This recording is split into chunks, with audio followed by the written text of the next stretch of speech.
Welcome to the Acton Veterans Day ceremony. We're going to open our ceremony this morning with a moment of silence while the bells ring, followed by the Pledge of Allegiance.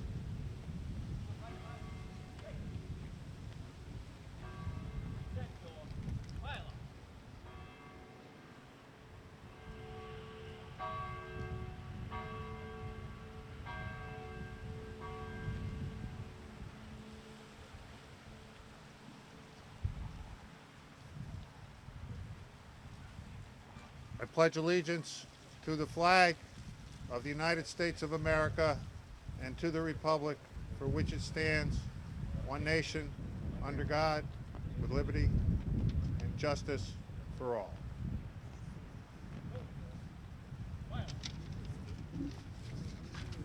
Once again, welcome to the Acton Veterans Day ceremony. Thank you for coming. My name is Peter Berry. I am chairman of the Board of Selectmen. It's particularly appropriate that we celebrate Veterans Day on this hallowed ground. Acton Patriots Captain Isaac Davis, Private James Hayward, and Private Abner Hosmer are buried here beneath the Davis Monument. On April 19, 1775, these three were among the first patriots to give the last full measure of their devotion to achieve freedom and liberty. Veterans Day is the day set aside to thank and honor all those who served honorably in the military, in wartime and peacetime. In fact, Veterans Day is largely intended to thank living veterans for their service, to acknowledge that their contributions to our national security are appreciated, and to underscore the fact that all those who served, not only those who died, have sacrificed and done their duty to keep our country free. As I searched for appropriate words to honor our veterans and their families who also sacrifice, I came across an inspiring address by President Reagan. Although his address honors veterans who died in service because it was delivered at Arlington National Cemetery, it contains timeless truths that are still pertinent today. Remarks by President Ronald Reagan, Veterans Day National Ceremony, Arlington National Cemetery, Arlington, Virginia, November 11th, 1985. A few moments ago, I placed a wreath at the tomb of the unknown soldier, and as I stepped back and stood during the moment of silence that followed, I said a small prayer. And it occurred to me that each of my predecessors has had a similar moment, and I wondered if our prayers weren't very much the same, if not identical. We celebrate Veterans Day on the anniversary of the armistice that ended World War I, the armistice that began on the 11th hour of the 11th day of the 11th month. And I wonder, in fact, if all Americans' prayers aren't the same as those I mentioned a moment ago. The timing of this holiday is quite deliberate in terms of historical fact, but somehow it always seems quite fitting to me that this day comes deep in autumn, when the colors are muted and the days seem to invite contemplation. We are gathered at the National Cemetery, which provides a final resting place for the heroes who have defended our country since the Civil War. This amphitheater, this place for speeches, is more essential to this cemetery than at first might seem apparent. For all we can ever do for our heroes is remember them, and remember what they did. And memories are transmitted through words. Some time back, I received, in the name of our country, the bodies of 4 Marines who had died while on active duty. I said then that there is a special sadness that accompanies the death of a serviceman. For we're never quite good enough to them. Not really. We can't be. Because what they gave us is beyond our powers to repay. And so, when a serviceman dies, it's a tear in the fabric, a break in the whole, and all we can do is remember. It is, in a way, an odd thing to honor those who died in defense of our country, in defense of us. In wars far away, the imagination plays a trick. We see those soldiers in our mind as old and wise. We see them as something like the founding fathers, grave and gray-haired. But most of them were boys when they died, and they gave up 2 lives. the one they were living and the one they would have lived. When they died, they gave up their chance to be husbands and fathers and grandfathers. They gave up their chance to be revered old men. They gave up everything for our country, for us. And all we can do is remember. There's always someone who is remembering for us. No matter what time of year it is or what time of day, there are always people who come to this cemetery, leave a flag or a flower or a little rock on a headstone, and they stop and bow their heads and communicate what they wish to communicate. They say, "Hello, Johnny," or "Hello, Bob. We still think of you. You're still with us. We never got over you, and we pray for you still, and we'll see you again. We'll all meet again." In a way, they represent us, these relatives and friends, and they speak for us as they walk among the headstones and remember. It's not so hard to summon memory, but it's hard to recapture meaning. And the living have a responsibility to remember the conditions that led to the wars in which our heroes died.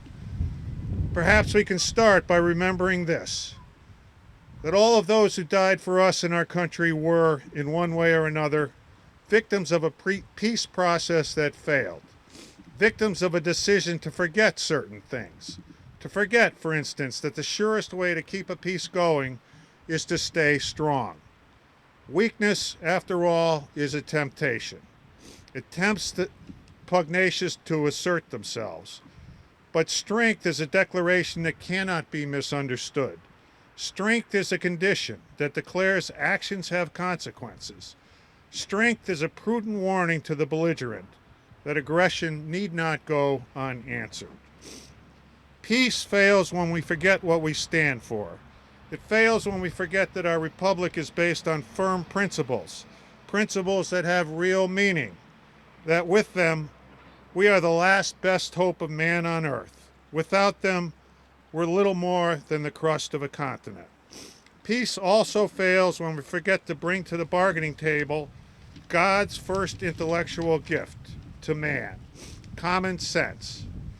Common sense gives us a realistic knowledge of human beings and how they think, how they live in the world, what motivates them. Common sense tells us that man has magic in him, but also clay. Common sense can tell the difference between right and wrong. Common sense forgives error, but always recognizes it to be error first. We endanger the peace and confuse all issues when we obscure the truth, when we refuse to name an act for what it is, when we refuse to see the obvious and seek safety in Almighty. Peace is only maintained and won by those who have clear eyes and brave minds. Peace is imperiled when we forget to try for agreements and settlements and treaties, when we forget to hold out our hands and strive, when we forget that God gave us talents to use in securing the ends He desires. Peace fails when we forget that agreements once made cannot be broken without a price. Each new day carries within it the potential for breakthroughs, for progress. Each new day bursts with possibilities. And so hope is realistic and despair a pointless little sin. And peace fails when we forget to pray to the source of all peace and life and happiness. I think sometimes of General Matthew Ridgway, who the night before D-Day tossed sleepless on his cot and talked to the Lord and listened to the promise that God made to Joshua, "I will not fail thee, nor forsake thee." We're surrounded today by the dead of our wars. We owe them a debt we can never repay. All we can do is remember them and what they did and why they had to be brave for us. All we can do is try to see that other young men never have to join them. Today, as never before, we must pledge to remember the things that will continue the peace. Today, as never before, we must pray for God's help in broadening and deepening the peace we enjoy. Let us pray for freedom and justice in a more stable world. And let us make a compact today with the dead, a promise in the words for which General Ridgway listened: "I will not fail thee, nor forsake thee." In memory of those who gave the last full measure of devotion, may our efforts to achieve lasting peace gain strength. And through whatever coincidence or accident of timing, I tell you that a week from now, when I am some thousands of miles away, believe me, the memory and the importance of this day will be in the forefront of my mind and in my heart. Thank you, God bless you all, and God bless America. And that concluded President Reagan's remarks. We should not respect and honor all veterans today only, but each day take time to remember and honor everyone who has served, including the families of veterans, throughout the history of our democracy. All veterans feel consequences from the invisible wounds of war. A sword of inner steel, the soul's ally forged in the refinery of adversity. Don't just remember veterans and thank them, but strive to walk their walk. Esteem veterans as the truest example of dedication to sacrifice all to defend peace and freedom. Our next speaker is James McCrae, James served 5 years in the United States Army, including 2 tours in Iraq with the 94th Engineer Battalion. This week marks James' 5th year as a veteran service officer for the town of Acton, in which position he does an outstanding job. Please welcome James McCrae.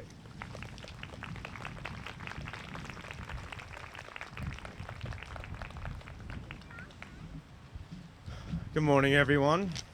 Thank you so much for your attending today. I'd like to thank Peter Barry, who's a Vietnam veteran himself, stepping in on short notice to be Master of Ceremonies for this year's event. Gail Sawyer was unable to attend, so thank you, Peter. Thank you very much.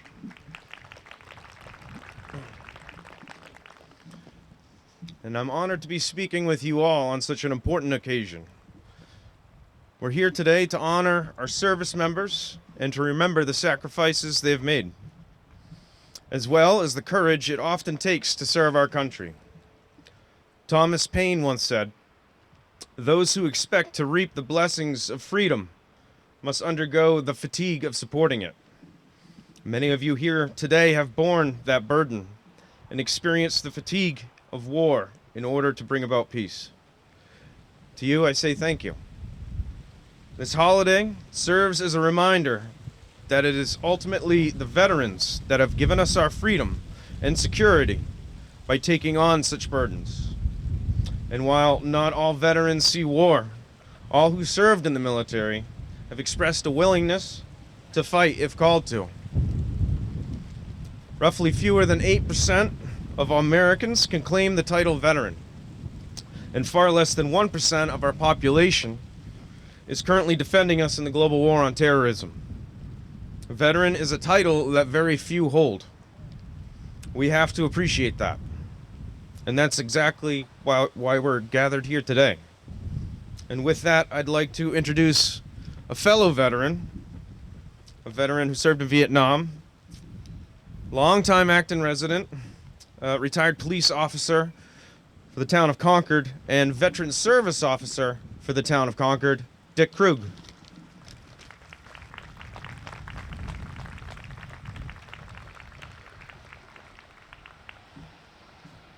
Well, good morning. What a day. Look at this. The sun gods have blessed us. And we're all standing out here almost in summer attire. Fantastic. This morning I've been hearing a lot of nice words about our veterans.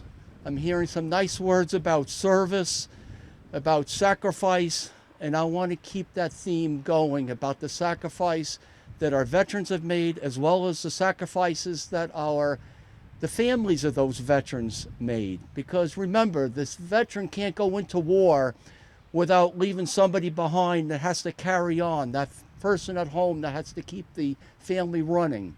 These are all sacrifices that we don't always recognize and we don't always pay attention to.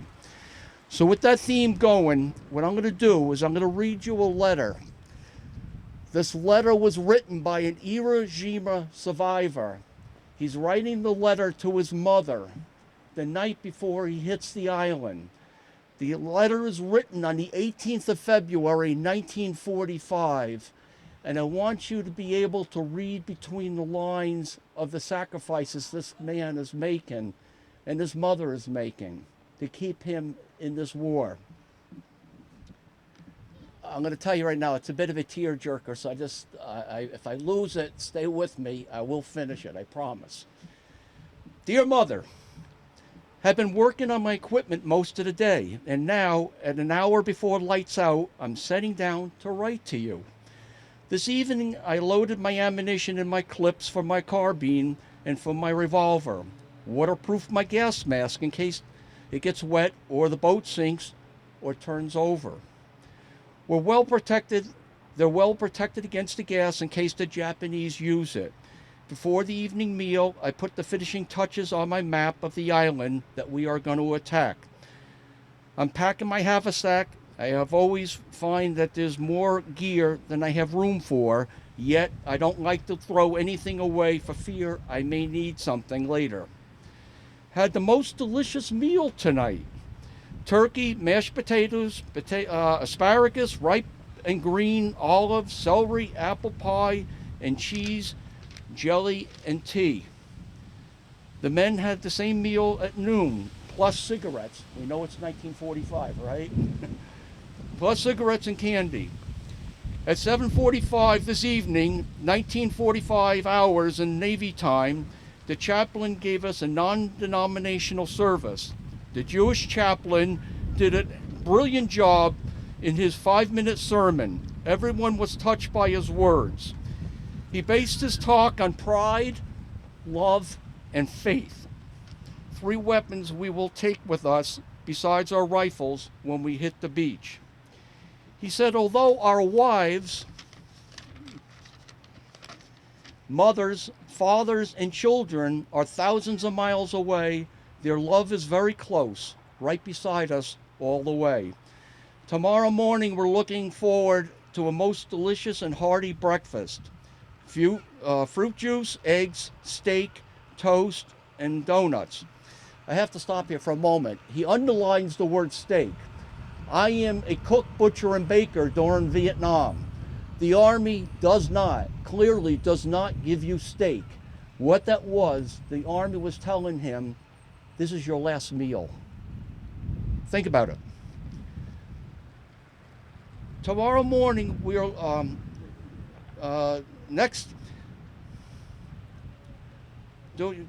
with the reports you'll be hearing over the radio and seeing in the newspaper, I know you'll be worrying about me. However, I have the will to live. I have too much to do yet to pass from this earth. As soon as possible, and as after as I can, I will write you and assure you that I am well and still hungry.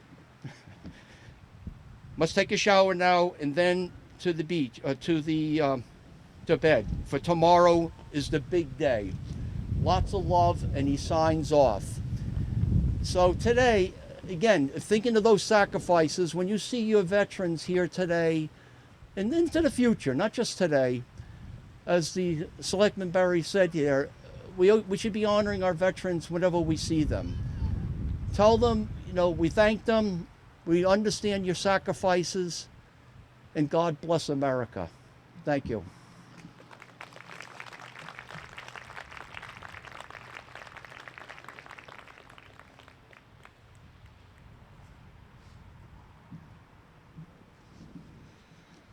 The Acton Minutemen will perform the History of Flags ceremony, the Acton Company of Minutemen.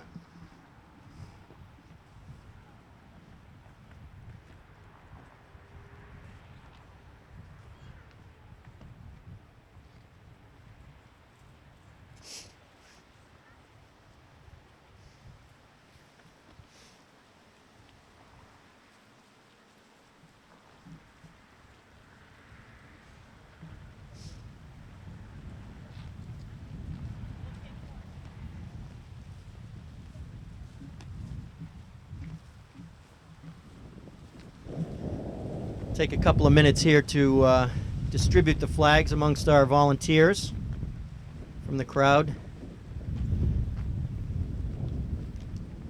And in the meantime, I just wanted to look out there and ask how many of you are veterans. Just want to thank each and every one of you for your service.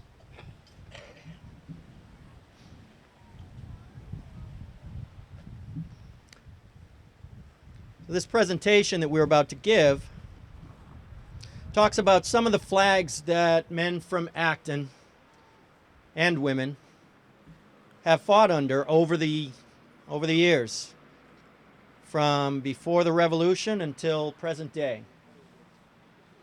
And I was thinking about it this morning, today on Veterans Day. An appropriate topic to bring up was the number of veterans that actually existed within Isaac Davis's original Acton Minuteman Company. As you know, Isaac Davis and his company marched off to the Old North Bridge in 1775 and fought the British there. And it's an interesting note that of the 38 men in his company, 22 of them were veterans of the French and Indian War. It's a pretty high number. So these guys were not just a bunch of greenies. They were experienced. Do you have Paul's? Okay, where did I just put it? Thanks.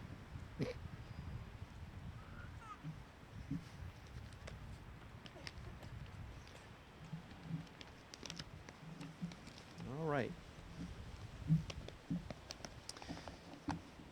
The Acton Minutemen were formed in 1963 as a ceremonial organization for the purpose of perpetuating the historic part that gunsmith Isaac Davis and his Minuteman Company played in the fight at the Old North Bridge on the morning of April 19, 1775. Captain Davis, in response to Major Buttrick's call for a group to lead the advance on the bridge, said, "I haven't a man who's afraid to go." And he swung his 38-man company into the lead. Captain Davis gave his life at the bridge that fateful morning and became one of America's first heroes in the fight for independence, and became the first commissioned officer to die for this country. The present Acton Minuteman Company, composed of men, women, businessmen, tradespeople, and students, reenacts each April 19th the March to Concord. We participate in parades and local ceremonies, as well as battle reenactments and other special events.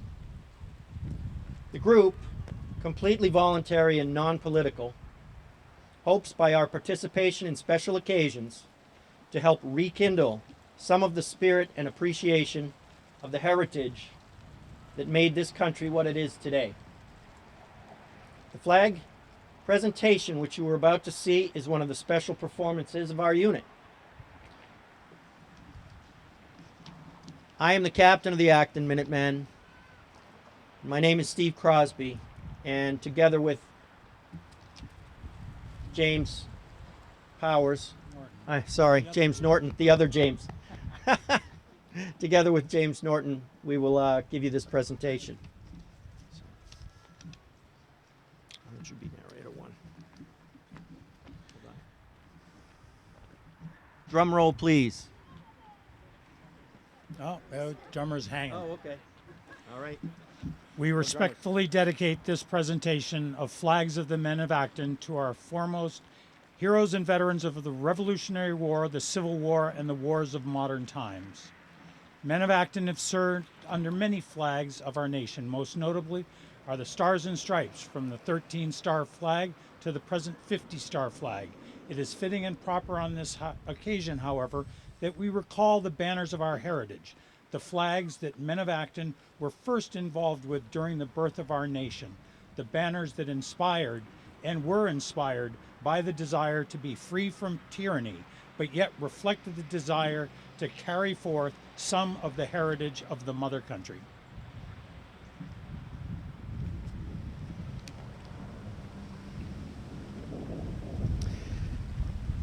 The first flag. Please dip the first flag. This is the British Union Jack. As might be suspected, flags of English heritage were to play the principal role in the development of our early American banners. The Cross of St. George, a red cross on a white field, and the Cross of St. Andrew, a white cross diagonally on a blue field. They were combined in 1603 to form the famous Union flag, or Union Jack, that flew over the colonies for more than a century and a half. From Jamestown to Plymouth, Boston to Acton, till 1775. The present day British Union Jack is similar, with an additional diagonal red cross. The next flag, the red ensign or meteor. The red ensign or meteor flag was commonly seen on merchant ships as well as on the men of war. It was the flag of General Gage and Lord Howe as they occupied Boston and the countryside during the brewing storm of the 1760s and 1770s. This flag became the basis of some of the more important flags of the colonial resistance, as we shall soon see. It inspired the Endicott flag, the Newbury flag, the New England flag, and with the word liberty in bold letters, the Taunton flag in 1774.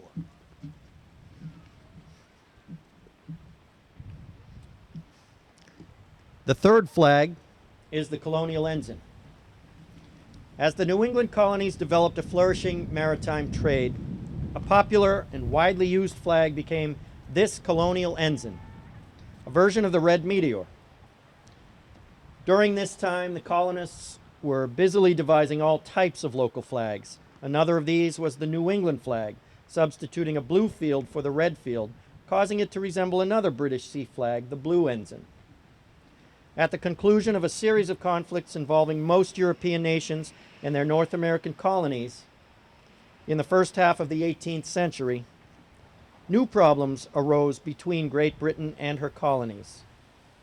With the conclusion of the 7 Years' War and the expulsion of the French from America in 1763, the great foreign menace was removed. Thoughts turned to old relationships, imperial and local problems with the mother country. Colonial assemblies were at loggerheads with the royal governors. New crises in colonial politics occurred. The most notable was the Stamp Act of 1760s, subsequently the Boston Massacre of 1770, the Tea Party in 1773, and the closing of the port of Boston in 1774 set the stage for war. The fourth flag to be presented, the Continental flag. The pine tree, long a symbol of New England, soon found its way to the banners of the Revolution. The Continental flag, the red meteor, with the pine tree substituted for the British Union in the canton, was the first flag in universal use in this area. As time wore on, troubles grew greater. Flames of independence were fanned by incidents in Boston town, and the folks of Acton, as in other towns, were well aware of the impending conflict. In November of 1774, a company of Minutemen was raised by volunteer enlistment. Isaac Davis, a gunsmith by trade, was elected captain, and the company, by mutual agreement, met twice each week for instruction and drill. Bumpkins and yokels, according to the lobsterbacks of General Gage in Boston, were seeking to act in a military manner. The next flag is the Bedford flag. And so it was, as event led to event. The climax occurred on the morning of April 19th in 1775, with which we are so familiar. At the Old North Bridge, Captain Davis, unafraid, was first in the fight. Following in line after the Acton Company were 3 Concord companies, a second Acton Company, followed by companies from Bedford and Lincoln, and a third Acton Company. Many people don't actually realize that Acton had 3 companies that day. 1 company of Minutemen and 2 companies of militia. And by the rude bridge that arched the flood, their flag to April's breeze unfurled. Here once the embattled farmers stood and fired the shot heard round the world. Their flag that day was believed to be the Bedford flag carried by Nathaniel Page of Bedford, Massachusetts, a cornet or standard bearer. The design of this flag dates back to 1659 and the militia of Middlesex County. Used in the wars against the Indians, it is thought by many to be the standard of the Minutemen at the Old North Bridge that fateful April morning. However, recent studies have questioned whether this flag was actually present at the bridge that day, but it is still taken as a symbol of the strength and fortitude of the local militia and minute companies of the day nonetheless. In a direct confrontation against British forces at the bridge, Isaac Davis and Abner Hosmer of Acton laid down their lives and are buried right here under this monument. Men from Acton joined in the pursuit of the British, which followed the action at the bridge. James Hayward would lose his life in the afternoon at the Fisk House in Lexington, and he is also buried at the monument here. Others went all the way to Cambridge and joined in the siege of Boston that ensued. An old order died on April 19th simply because so many ordinary citizens believed in and answered the call for liberty. The sixth flag, the Bunker Hill flag. In spite of the rough treatment, the British held Boston for several more months. They were blockaded on the land side by thousands of volunteers from the more distant parts of New England who joined the Minutemen and militia to form the strong line encircling the city. Veterans of former wars and recent conflicts were there. To the names of Israel Putnam, Nathaniel Greene, John Stark, William Prescott, we must add the name of Acton's own: Hunt, Blanchard, Davis, Fletcher, Thorpe, Baker, and 18 others who fought in Colonel John Nixon's regiment with skill under this banner and the Pine Tree banner at Bunker Hill, June 17, 1775.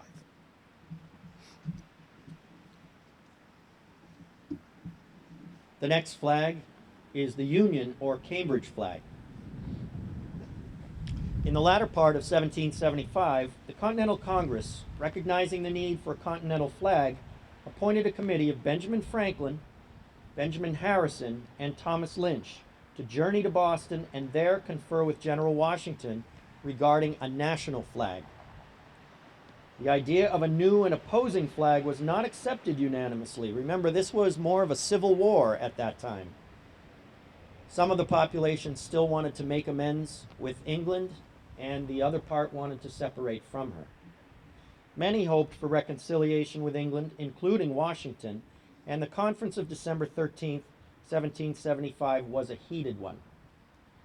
However, it was at last decided that a flag should be devised which would contain a bold element indicating the colonies were united and that union of military strength would be a prominent feature of the new banner. The result was the Grand Union flag, containing the crosses of St. George and St. Andrew on the blue field, with 13 stripes alternating red and white for the 13 colonies. It was officially hoisted January 2nd, 1776, by General Washington at Cambridge as the standard of the Continental Army, and hence is sometimes referred to as the Cambridge flag. It remained our national flag until June 14, 1777. Men from Acton served under this flag at Dorchester Heights in the Siege of Boston, and later in the Battle of White Plains, New York.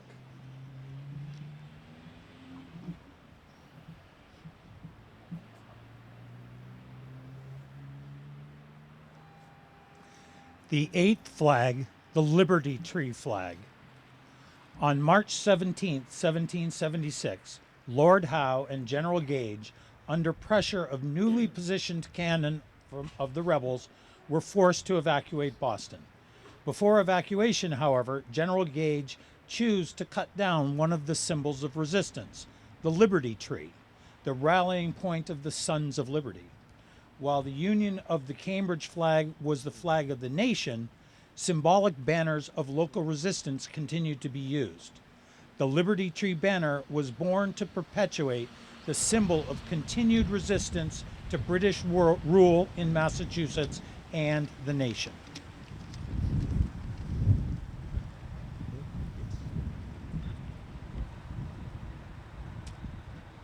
Our ninth flag is the 13-star flag, with which we're all pretty familiar. In 1777, it is said that a committee consisting of General Washington, Robert Morris, and Colonel Ross called on Betsy Ross and asked if she could make a flag after the design they showed her. She agreed, but suggested that the stars be 5-pointed, the French rule.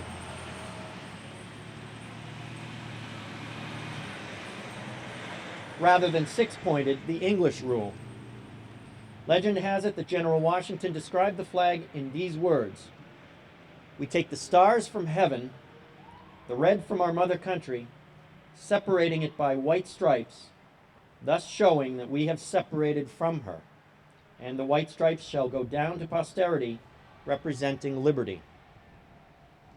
The Stars and Stripes was born in the midst of combat.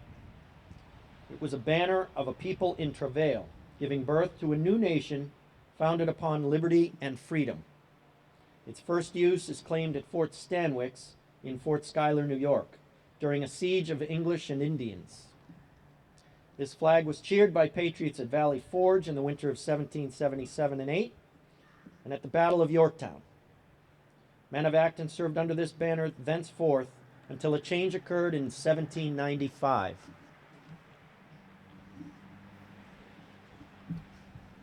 Our 10th flag is the 15-star and 15-stripe flag.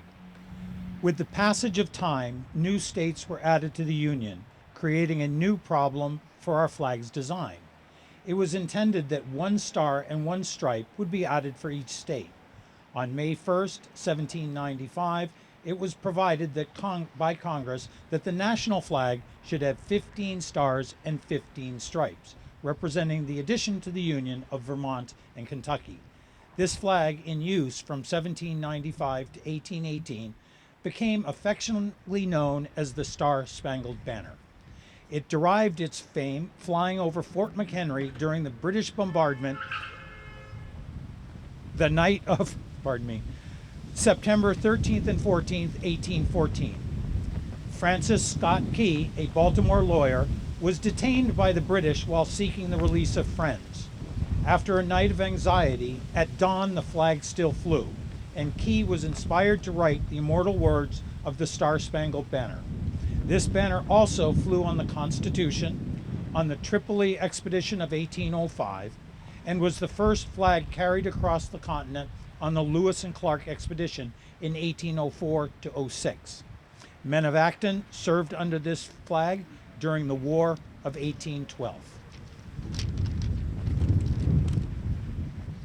Isn't it nice that we have a nice breeze so you can see all of these flags blowing? Some years they're just kind of hanging there.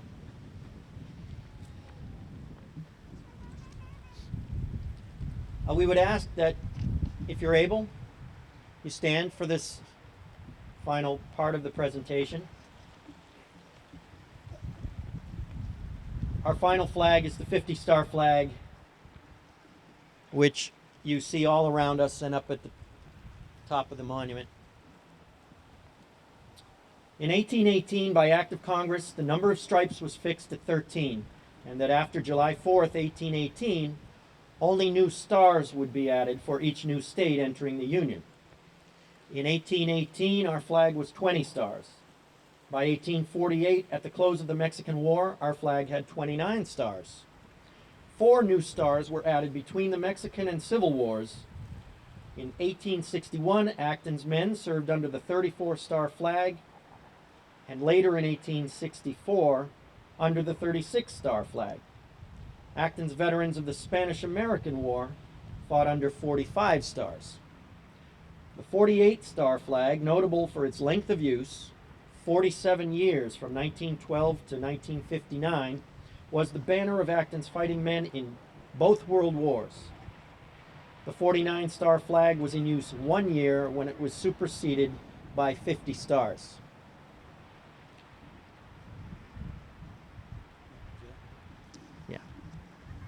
As we look back over 200 years of history, we are reminded that our forebears, under many different banners, have given the last full measure.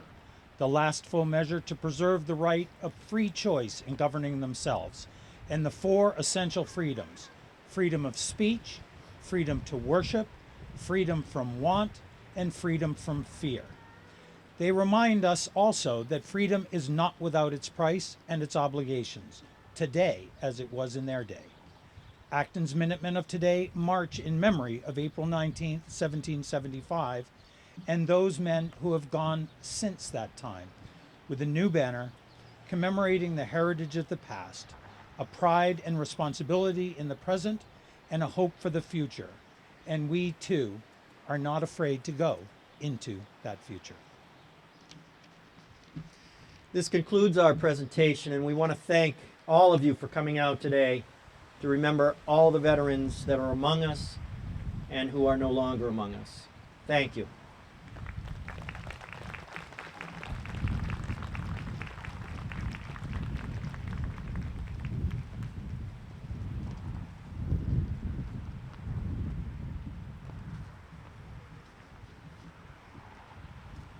On behalf of the Board of Selectmen and all the officers and employees of the town of Acton, thank you again for coming. We will close with a brief benediction. May God give us grace to lift up those who were strengthened in the crucible, stand with those who still bear its marks, and most of all, never, never, never to forget the debt of gratitude we owe them. Never forget. Amen.